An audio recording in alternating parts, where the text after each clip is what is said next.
আজকে রান্না করব দেখো, এই যে কাসকি মাছ, এই যে ছোট ছোট মাছ, বেগুন, কাঁচা লঙ্কা, এখানে আছে কাঁচা তেল, যে তেল দেওয়া হয়েছে, আর দেব পেঁয়াজ, রসুন, টমেটো, আর লাস্টে দেব ধনেপাতা। এটা দিয়ে ভালো করে মাখতে হবে। আগে আরেকটা বলতে ভুলে গেছি, একটু জিরার গুঁড়ো দিয়েছি, হলুদ, লবণ, এগুলো তো বেসিক, ওই জন্য আর বলতে ভুলে গেছি। চলো এটা দিয়ে ভালো করে মাখি।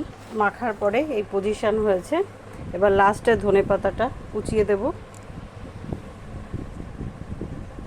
ব্যাস, এই যে বসিয়ে দিলাম, ধনেপাতা ছড়িয়ে দিয়েছি।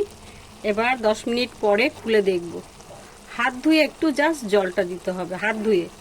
এই দেখো বন্ধুরা, লাস্ট পজিশন দেখেছো কি দুর্দান্ত হয়েছে। যারা তেল বেশি খাও তাদের জন্য তো খুবই ভালো হয়, ওপরে তেল ভেসে থাকবে, কিন্তু আমি তেল কম খাই, তো আমার জন্য এটাই ভালো। আর তেল না খাওয়াই ভালো। দেখেছো কি অপূর্ব কালার হয়েছে, একদম কমপ্লিট।